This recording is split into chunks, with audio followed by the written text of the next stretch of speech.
Do you think you may not get twin flame union because of your divine masculine or feminine?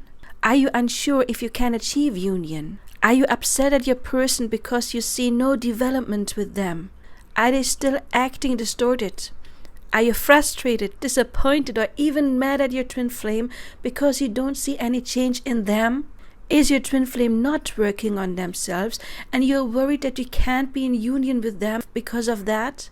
Do you think that the masculine or feminine has to be healed and awakened as well to live physical union in the 3D? Well, if those are your worries, don't worry, I got you covered. Make sure you watch this video till the end. I saw a lot of frustration in twin flame Facebook groups about feminines thinking their masculine is not changing, is not growing, and is not trying to get ready, is still distorted. But those ladies or gentlemen, they haven't realized one important, vital thing yet. And it is the most important thing, the most important realization on this twin flame journey. And that is, the other person is not outside of yourself. They are within you. They are the representation, or you could say the projection of your own inner divine feminine or masculine. If you are the divine feminine, then they are the representation of your divine masculine, your own inner divine masculine. And if you are the masculine, your person, your twin flame, is the representation of your own inner feminine. And this is not only valid for twin flames, this is valid with any connection we have. As Neville Goddard said, everyone is you pushed out. Science and scientific studies and research point out more and more and more that we may be living in a simulation, that this what we call real life, 3D life, is not real at all. What is real is our mind, what is going on within us, and our beliefs, according to the law of assumption, are then getting projected on the outside.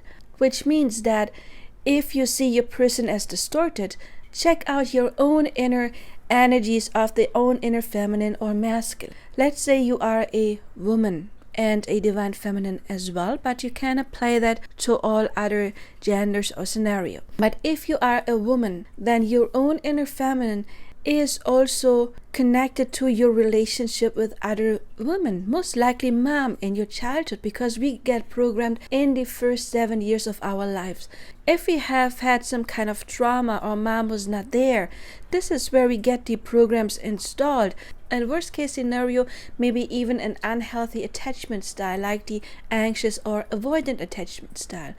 And then when we grow up, of course, we make our own experiences, and that forms our own inner feminine energy. So it is our job to heal the own inner feminine and to work on assumptions and to heal our bond with femininity and the mother wound as well. It does not matter if we are men or women. It is our connection to mom that will later on show itself in all important intimate relationships. And by intimate, I also mean friendships. We're not talking about work situations right now, because mom is the first person usually who does nurture us. Of course, if your dad was the stay-at-home person, then it may have been your father who was in this typical mother role. Then it would be your father. But we're talking about energies, okay? The mothering energy. Our connection to mom installs the program that we live by for the rest of our lives. So we need to heal that. Our father program is more connected to our own inner masculine, and that can show up in our work relationships. Do we get approval at work? Do we get good feedback at work?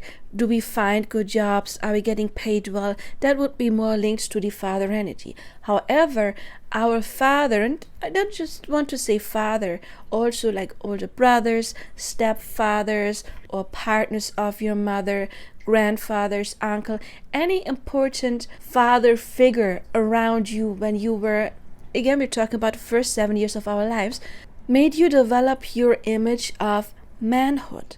And if you had been in contact with distorted masculine energy, maybe the absent father, or maybe abusive father, or controlling father, anything like that, cheating father, then that formed your image of masculinity. and then you grow up, which also means that if you've been hurt, then your own inner feminine and your own inner masculine got hurt as well. And that explains that when your person is the projection of the other gender that you meet in real life, that if you have a wound, your own inner, let's say you are the feminine, but if you were hurt in your childhood or you had unpleasant programs, then your own inner masculine, who is part of you, has experienced the same thing. And that is why you would attract someone who has similar experiences in their childhood. And that is why many twin flames see, okay, we do have similar experiences, we are programmed in a similar way, but of course that happens in trauma bonding as well. However, often the other person is a mirror image, which means they mirror you, your own inner fears, but it could be a little bit vice versa. For example, if you stand in front of the mirror and you raise your right arm, then your mirror image will raise their left arm. So if you have the anxious attachment style, then your person most likely would have the same wound, but or got programmed with the avoidant attachment style. So there is this yin-yang, this different energy, the complementary energy going on. If you really realize that your person is the projection of your own inner image of manhood, then of course you don't have to wait for your person to change, because they are your mirror.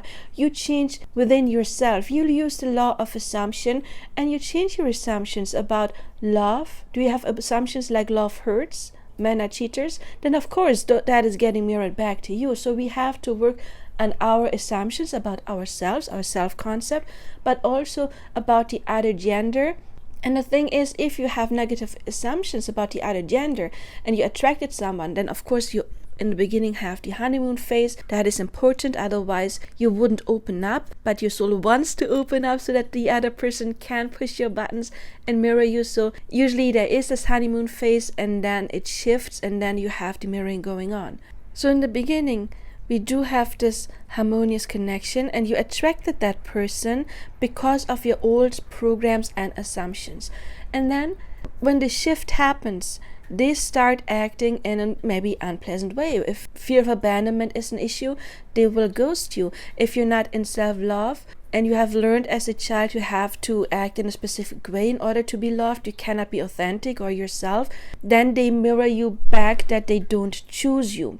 And then you create new programs or new assumptions. Now you don't just have the assumptions about manhood or man in general, you also now have negative assumptions about them that are getting mirrored back to you. However, they are still a projection of your own inner masculine. So this is where we put our focus on. We take our focus away from what is the other person doing, why are they not there, why don't they give me the affection I want, why don't they give me the stability I want.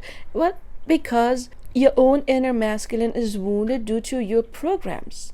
But if you heal those and your own inner masculine heals, then of course the other person, the 3D version of them, the projection of them, heals as well. I like to use the image of acne. If you eat unhealthy, you have acne, and then you change your diet and your skin clears up, then you don't have to worry about the image in your mirror also changing. You know automatically, well, if I have clear skin now, that mirror is showing me clear skin. So you don't have to put any effort, or you don't have to try to talk to the mirror to change. You don't have to clean the mirror to change. You don't have to pressure the mirror to change. You know automatically, if my skin is clearing up, that mirror is showing that to me. That is why we don't have to look at the outside and hoping for them to change, because it just happens automatically. It cannot be any other way. And why? Well, there's two different theories.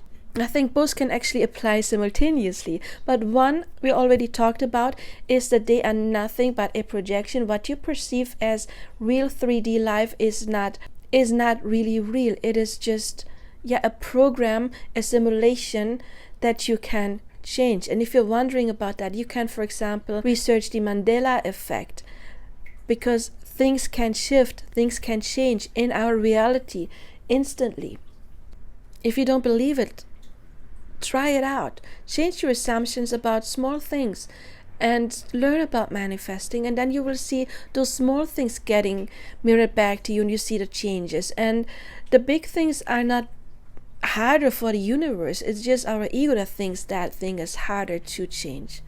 So if you hold on to the belief that this person is a projection, then of course if it's on your inside change, they have to change.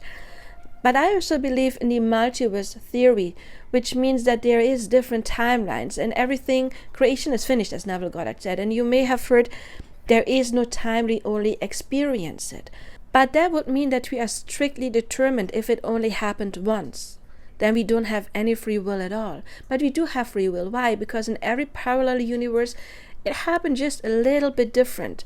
You can imagine every time you made a decision, the universe split, and one version of you went way A and the other one went way B. And which version you actually experienced depended on your assumptions. But both versions exist, which means there is multiple versions of you or possibilities that you can choose from. With the revision technique, you can even change your past. Nothing is set in stone. Why? Because there's many pasts because the past again is an illusion that happened, and you can use the revision technique to clear those programs and those wounds. And you choose your preferred version of the other person. But not if you hold on to negative assumptions about them, like they're not changing. You need to clear those assumptions. You need to start visualizing them or talking in your mind to the best version of them, that version that already has overcome all of that, what you see as negative right now, the old wounds. You cannot see them as distorted and hoping for them to change. It's not going to happen, because if you see them as distorted, then that is your inner image of them that keeps on projecting onto the outside until you change that image on the inside. As Neville Goddard said in Manifesting, there is no one to change but self. You don't have to hope that they will change. You do the work and they automatically will change. Either because this world is a simulation and they mirror your inner change back to you, or because you shift into the timeline where they, with their own free will, decided to do those changes without you nagging them, pushing them, being upset with them. But you cannot shift into that timeline if you hold on to your negative beliefs and assumptions. So no, don't worry about them doing their work. It's not about them doing their work. It's about you doing your work and changing your reality, or changing timelines where reality always has been in a certain way. Your person is not separate from you. If you still see them on the outside, if you see them as separate as outside from you, that is why we talk about twin flame union. The separation is something that is happening within you. Your own inner feminine and masculine are distorted and not in union because they're not healed. And once you do that on the inside, once you have that inner union, that is getting pushed out, and you can and will achieve outside twin flame union or 3D twin flame union. But it has to happen on the inside as well. Your person is just a projection that shows you exactly what's happening within you. They show you your assumptions, again, about love in general, men or women in general, relationship in general, and specifically also about them. Change that, change your assumptions about yourself, step into the divine energy, and they will have to grow with you. There is no other way. So please stop worrying about them doing their work. Please don't be upset if they don't do their work right now. The mirror cannot show you clear skin if you still have acne on your face. It is not possible. But you can have your twin flame union. So roll up your sleeves, get to work. If you need help with that, you can contact me. I am a certified law of assumption coach. I am a twin flame coach. I have been coaching people in these kind of relationships since I was in my early 20s, since 2005. I've been doing this work for a long time. If you want to benefit from my experience and my expertise, you can reach out or check out my other videos. I do have this entire twin flame playlist. I do have playlists about manifesting. I do have recorded meditations and subliminal to step into that energy. But you need to do the work. It is all within yourself, and then it is going to change on the outside. If this video helped you, please help me by liking, sharing, subscribing. Share this video. Help other twin flames grow. We are all connected. We are the Twin Flame Collective. If this video helped you a lot and you want to leave me a little tip, my PayPal is below. And you can also find me on social media. Links to TikTok, Facebook, and Instagram are below. And I do see you there. I see you in another video or in a personal coaching. Until then, I wish you all the best now. Bye-bye.